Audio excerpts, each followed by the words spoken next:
art should be about enjoyment and finding things that you can make. We talk about it all the time amongst my fellow art peeps. What do people do that don't make things? And it's always a mystery to me. And this is, I started doing this when I was 3 years old. My father was a little upset with me when I went to the W, majored in art, and went to Ole Miss, graduate school. I didn't finish there, I finished someplace else. But I came back home, and I'm just cutting papers, snipping, making the mess that we artists do. He goes, "This is what I paid for?" So this is what you've been doing since you were 3 years old. And it is. It's creating. And a lot of people think they are not creative and they can't do art. But if you look amongst yourselves, everybody is dressed differently. That's a creative outlet. Everybody does a hairstyle different. That's a creative outlet. So we're all creative in our own way. It doesn't have to be in art. It doesn't have to be in painting or drawing or pottery, but you're creative in your own living style. So we all have potential. And when I teach adults, it's the hardest thing to get adults satisfied that what you make is a wonderful thing. It doesn't have to be up here at this level. You can be learning and make steps. We do like to have gratification quickly. And I teach a class at the Ore Museum, and if you ever come south, if I could come north, y'all can come south, and please come to the Ore Museum. It's an incredible facility that we have, and I teach a class there called Art Club for Adults, and it's the most successful thing I've done. It's for non-artists and professional artists, so I have to make all these lessons so that anyone can do it. And this is one of the things we do, these cigar box installations, and I've had a lot of art shows using them, but any level can do it. In the Art Club for Adults is we take 8 weeks and use a theme. We just got through using insects, and we make soft sculptures, we do painting, but it would be a great genre for y'all here to have Art Club for Adults, meeting once a week for about 8 weeks. Then I take a break because I don't really want a job. I retired for about 10 years now. We have the Walter Anderson Museum. That's a wonderful place that you should come and visit. We have 2 different community co-ops that are nice to see, and those are many, many, many emerging artists. We have a huge following of artists on the coast. It's really nice to be so supportive in the town, as you are here to have this. This is amazing for a small town to have such a wonderful facility and to offer this. This is a group I started, South Mississippi Art League.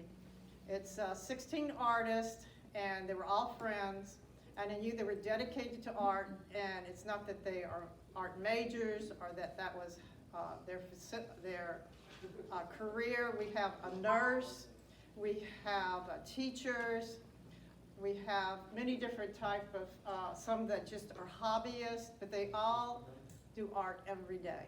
That's just a part of their lives. We have a really interesting artist back here. I'll tell you about a few of them. This artist back here with this little girl, she has a missionary hospital in Honduras. She's a nurse, and her husband is a doctor, and they started this school and hospital, and they're based in, thank you, Carolyn. Carolyn's our portrait artist. But this is Roseanne McKinney, and she'll base in Biloxi and then goes to Honduras for 4 or 5 months at a time and comes back. Carolyn is our portrait artist and the premier portrait artist on the coast. I had her do all my kids. She did my grandson. All he wanted for Christmas was a nightcap. So we had her do his portrait in his nightcap. George M. McCullen does these wonderful birds' nests, something very common, ordinary, turns it into mixed media art. This is mine, the weirdest stuff. They're almost humans. This is working in a series. I started out, I'm a potter also, so I made this little sculpture of a rabbit, and she has a rabbit on her shoulder, and it was a hitchhiker. So I said, I'm looking, and it's the hardest thing to do is to start a new series, to figure out what you want to do, your next thing. And so it started out like that with these, and they looked very rabbit-like. And I said, they'll have human qualities, but they'll be animals. If you look back there where Carolyn is, this is how far they've come to being more and more human. So that's where the series is going now, that they're almost human, but yet they're not. And it's kind of a play on the way people really are. Sometimes they act almost human, but they're not quite. It's a satire. And I'm moving toward the Jack in the Box, is where we box ourselves in, and we come out occasionally. It's just good stories. You know, you got to tell a yarn sometimes to draw your art audience in. And one of the things I love to do, because painting's my favorite thing, but I do a lot of pottery. I don't want to give it up. It's hard to learn. And I don't do functional pottery. It's more sculptural, weird-looking stuff. But in between, I'll get tired, and it's hard to keep thinking about new ways. So I started doing installations because it was a nice way to experiment without it being so precious. When you paint on a canvas, that becomes very, very precious. And for some reason, we think the museums are all going to want our work, and it's not true. I tell my students that all the time. I said, you know, you're in luck today. The museums aren't coming, and you can just try to learn. So I started doing these, and they're installations, and I like to work in doing layers. This one's my favorite, and you can't be too proud of things because you'll get knocked down. This did not win anything, and I loved it. I was shocked. I just knew when I entered this in an art show, I was going to come in and see that ribbon on the wall.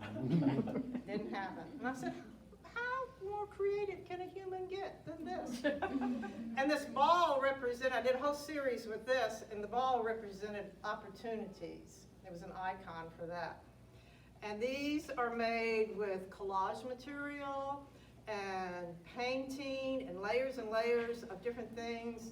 And I learned how to use a little drill, and I was just having a blast. And what won, I couldn't believe it. A best of show, $500. This is why you can't get too upset with judges. They picked this one. And I said, you gotta be kidding. And you should hear what my husband says, that is what why? I said, just never know what a judge is thinking. But this is another one. I'm taking the offer. You know, a fish is like a bounty. And part of this rabbit series, I did this with all these hands offering fish, that was the bounty. And this is, I like working in layers, so it's got just simple newspaper going crazy in the background. I wanted to experiment with the painting on it and layers. I love using small print. I've got books and books and books. Libraries will give you dictionaries because they don't use that stuff anymore. You know, we got autocorrect. So I have a stack of dictionaries. I used to worry about, because I'd check out books forever, but now they'll give them all to me. And I like to use the lid of the cigar boxes. Just the lid. I had a whole show using only the lids, and this one was on, it was about a series, and they were, this is supposed to be an apple, it could be a ball, whatever the viewer wants it to be. But I did all these insects on the apple, taking opportunities. This was a workshop I taught about your life. And this is the student. It's really interesting. She worked for a magician, Georgia McClellan. She goes to Colony, and it's not, if you met her, she's very prim and proper, and you would never believe that she was the victim for a knife thrower. And this was her installation that she made. And they were asked to make a crown of importance on it, and then to embellish it and to have something about them represented on the inside. And that's what she came up with. This is one she did also. She's really a fabulous artist. And it's about the knife thrower. She just got through having a big show. So a staircase then? Is that? That's a staircase, and there's a story written on it. Love to write words in it. It only has to be meaningful to you. And art, I think, should make you wonder, why in the world is the artist doing that? And it's why it's important to talk to an artist if you can. Like, people will say, you know, what in the world is this all about? And it's about, you know, an icon representing opportunity, or the bounty holding the fish. But I get all these little legs and pieces, Etsy and eBay. I got all these little, sorts of little porcelain pieces to make the legs. My favorite piece here. All the legs on here.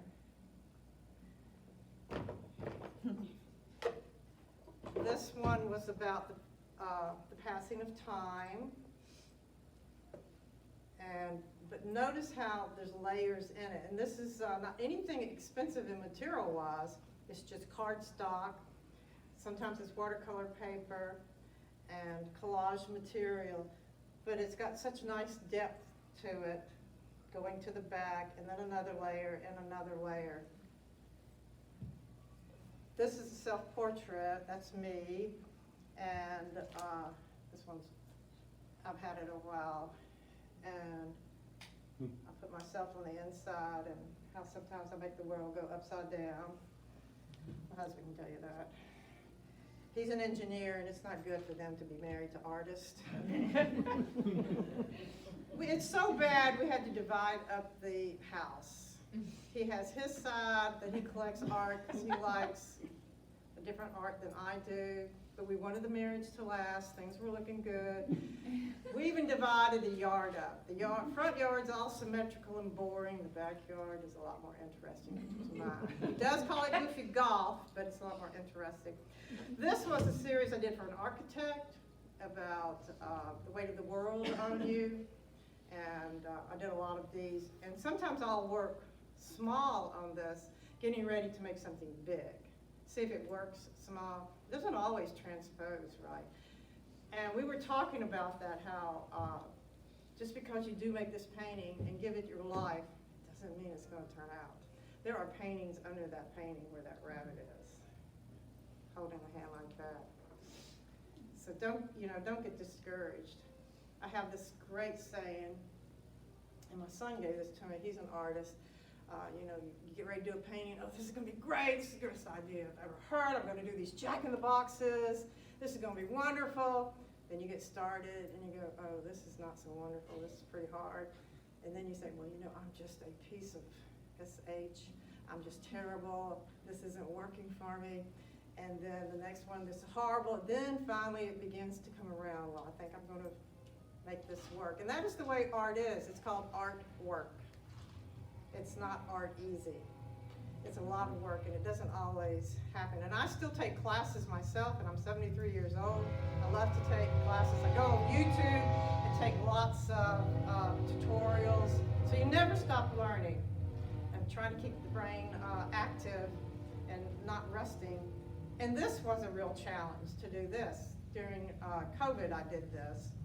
And then I started sewing on paper as a challenge. I love a challenge. I've never done anything like this. And I said, I think I can do this and figure something out interesting. So don't be afraid. And don't be afraid to get ideas from galleries. That's where you really learn the best, is to go to shows, go to shows, go to shows. Find somebody that you admire and soak them dry. Just everything they do, you research them and ask them. It's not that you're going to copy them. We can't copy each other, even if you try. But you can get inspiration from that. And all of this has been inspired by things I have looked up and found. The internet is the most wonderful thing in the world. Pinterest is wonderful. You can find a multitude of ideas and genres to go from there. My current series is about the Jack-in-the-Box. I went and ordered all these Jack-in-the-Boxes, and they're sitting up on my drawing table. And I'm trying to think of ways to incorporate that. It's a challenge, and I use a lot of people as models. Stopped a guy in the grocery store, and I said, oh, I'm going to scare him to death, this stalker. So I was showing him, and he was the most unlikely model one would ever think. And he was not a handsome person, which is so much better. And I said, I got out my phone and I went to my albums and I said, you see I'm an artist and I'm painting these people. You have a really good face. Would you let me take your picture? And he was so excited. He goes, you think I have a good face? I said, you really have a good face. So he let me take 1 million pictures of him, so he'll be in it. And that happens all the time, everywhere I'm going. But art is the best life there is. And if you're not an artist, you should give it a try of just making things. We're talking about sewing is an art form. I love to sew. I love to sew on paper. I love to talk about art. I like to meet artists. And people, I have a whole other set of friends that are not artists that love to support me. They come to everything I am. Told my husband I wouldn't talk about this. But I play a game called pickleball. And he told me when I go someplace to give art workshops, would I please talk about art and not pickleball? I talk about pickleball all the time. Well, he's not here, right? Right, and nobody's telling him.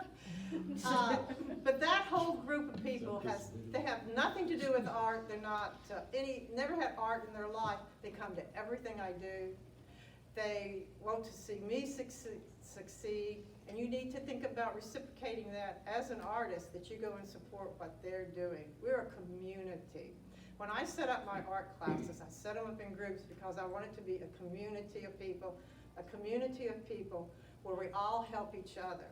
And all this work that I've done, and all this work that's in here, is a community of all of us helping each other. We meet every so often, and we talk about art. We go to Mississippi Art Colony, which is the oldest colony in the United States, and it's right here in Mississippi, in Louisville.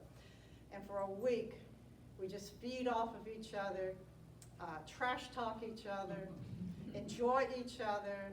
Lots of shenanigans are going on. And pickleball. And we did. I started a pickleball group at Colony, and we even had a tournament. And we made this ugly trophy, and we trash talked every night who was going to win the tournament. So it's about making life fun. My grandson told me the best. They live out west in Oregon, and they're mountain bikers, and they won't let me ride a bike. I know they think I'll break a hip and I'll get stuck there and they'll have to take care of me. And he's 11 years old, and he said, I don't know why Mom doesn't let you have adventures. You don't have a lot of time left. And I said, you're right. You're absolutely right.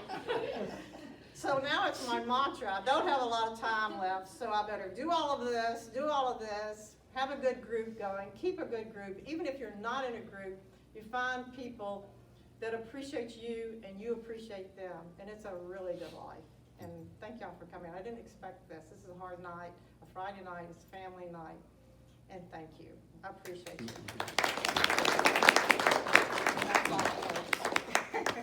If you have questions, I'm glad to answer.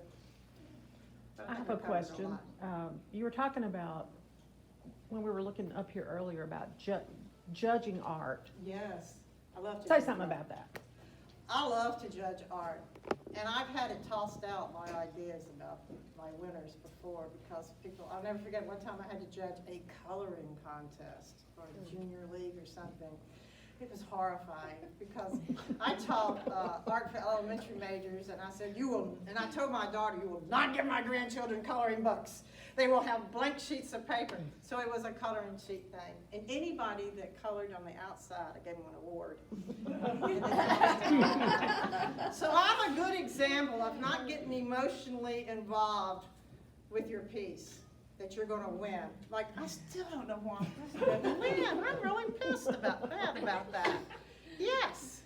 Paulette, do you remember I bought that piece from you at the colony, the half basket and half thing? Yes. I felt so guilty when we had this gathering over, and I thought to myself, that would make a beautiful vase, but I can't get the flowers in because Did you bend them? swirls were Did you all bend going them? the same way. Uh-huh. And so I felt really guilty, and I said, well, just for this one time, I'm gonna rearrange those Hilarious. swirls. And so I took It's your them all- piece, I don't care what I you took do. them all and rearranged them and put them. That's hilarious. But I put it, after the flowers died, I took it and I meticulously put the things That's right back the way you hilarious, had them. Hilarious, hilarious.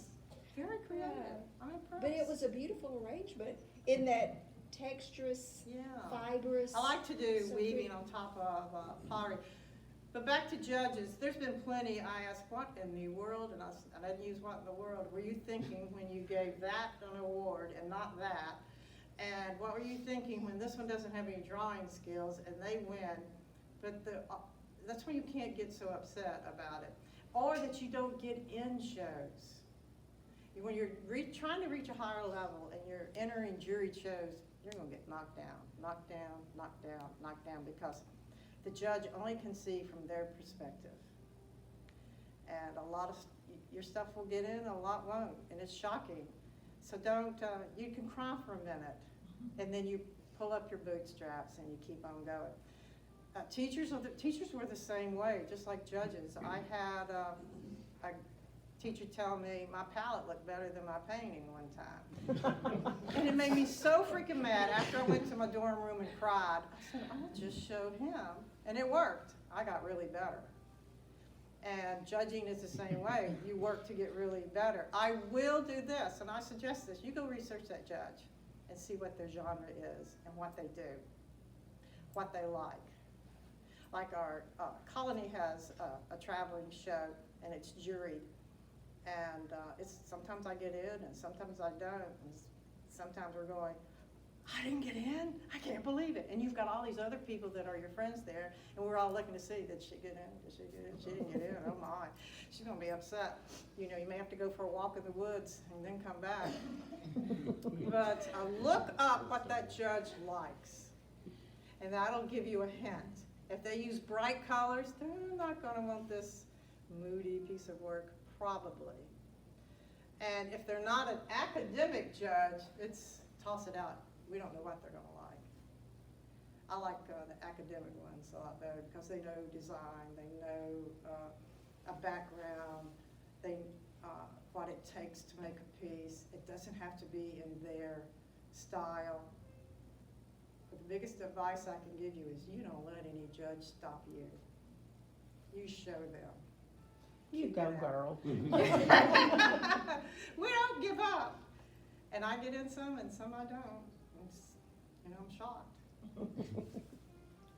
Paulette, Yes. When you're doing these series, is it a story that comes to mind first, and then you try to figure out how you want to do it, or you've got this medium that you want to play in? Should I tell the truth? Sure. You have no idea, it just happens? Most of the time, it starts, the first one just happens. Yeah. And then that one inspires me. I thought, wow, I can really do something with this. Like that rabbit, you know, people ask me all the time, what in the world are you doing with these rabbits? I thought they were rather a human-like form, and it wasn't particularly hard for me to draw, and I wasn't really good at human figures. You cannot be good at everything. You can't be a landscape artist, you can't be a figure drawing, very few of those. I know one or two people that are in the state, Gil Morton's one of them. But it also was a challenge for me because I wanted to get better at people. And I said, this will be a way I can transition from the animal-like form to humans. So I studied and studied and studied facial features. I mean, I majored in pottery. I didn't major in this. And that's what I really studied. But when I got out, I couldn't afford pottery. It's too expensive. So I said, well, I'll go paint. And so I had to go back and take all these classes. And I still take classes, but I really started dwelling in on facial features. And I didn't want it to be realistic. I'm not that much of a realistic. I'm not a good portrait painter like Carolyn is. I'm better at a good story and making up a good story and letting it go with that. I love a story. And these are very sarcastic kind of stories, that almost humans. And it was just a lot more fun for me. But it starts out accidental. I'll try this. And then I thought, well, you know, I'm gonna get bored doing that same thing all the time, which is why I like to work in a series, because it's challenging to move it on. And this has been going on 8 years. I should have brought the original one. You'd be shocked how different it is. I did a painting of the little sculpture I made of the rabbit, with the rabbit on his back. And I said, this is it, the light turns on. And it's really exciting when the light turns on and you've got something exciting to paint about. Because that doesn't happen all the time. I love landscapes, I love plein air. I don't like being out in the weather, I'm pretty delicate. I play pickleball inside, I don't go, Carolyn plays outside. I'll see a bird fly by and I'll be looking at that and not this. You find what you're best at and you should work on that. If you're best at people, you should work on that. Unless you want a challenge and you can accept the fact you're going to be pretty bad at it to begin with and get really determined to get better. I have improved so much. Carolyn's helped me. She doesn't even know it. I study her stuff. I really look. I go to shows and go to shows. But the first one's kind of mostly an accident. But it's been 8 years since that accident. It's a good life. You should join. Paulette, can I tell a little story about the accidents? Yeah. And artwork? Yeah. We were talking about it's okay to make mistakes. Yes. And so I was painting, just out of my head, this beautiful young girl, 7, 8 years old, little apron on, she was adorable. And I thought, it's good painting, but I don't have any connection to it. So I got a commission the next week, and a woman, Brenda Comer, wanted her grandfather painted in front of a dish of, a big bowl of crawfish. Turned out great, I painted right over that little girl. Let her go. So I deliver it to the woman who commissioned it. And you don't usually tell people this is a used canvas, right? But for some reason we connected. We'd never met before. We connected instantly. And I said, you know, I hate to tell you, but this really has another painting under it. She says, what? And I said, it's a little dark-haired girl. She walks away from me about 3 feet, comes back in tears. And she says, this gentleman had a child who died, little dark-haired girl who died. And it just like, we both got chills on. So sometimes the magic just happens, and you gotta let it happen. And it's okay to make a mistake and give up on Exactly. something. Yeah. But you don't give up on everything, just that second, that Yeah. moment. Yeah. So just let the magic happen. Yes. Carolyn's a great artist. Any other questions? Thank y'all so much for coming. This has really been delightful. Yes. Ah, we got a young artist. I love fresh meat. So how do you build a community? How do I build a community? You go, well, this is how I built my community. I moved away and came back, and my children were grown up, and I needed some fellow peeps. So I went to art galleries. I found Carolyn because I liked her work, so I stalked her. And I said, I'm going to, this is somebody that I admire, and I could learn from, and I think we could really get along well. So I changed her life. And I go to art openings, art shows. You have to put yourself out there and take a chance. And not all the people work. Sometimes there has to be a screen door there. I don't put a wooden door there and shut them out completely, but there may be a screen door because it just doesn't gel. You know, we don't get along with everybody. I'm not going to exclude them, but there might be a screen door there. But you look. Don't be afraid to look for people that have your interest, and you have to get out of your house and go and look. And it's hard sometimes. And in the art world, it's hard too. But there are places. Art classes. And I wanted my art class to be that for high school, a place they could be safe at, and they could do their thing. And it didn't have to be great, and it could be just what they could do at. But that's how I made my fellow peeps. I joined organizations. There's several organizations on the coast besides the one I had, and this is how I got my peeps for this. I went and said, oh, have I got an idea for you? I said, and you're gonna be so lucky to be in this group. We're gonna go do art shows. And then I met another friend that had a notebook full of galleries. I said, I need a copy of that. Don't be afraid to ask. I had people come to my house and we paint together. I said, I bet you like art. Come over and we'll do some paint together. They love that stuff. I do that all the time. That's a very good question, how? You have to make yourself do it sometimes. Questions? It's a good world. Thank y'all.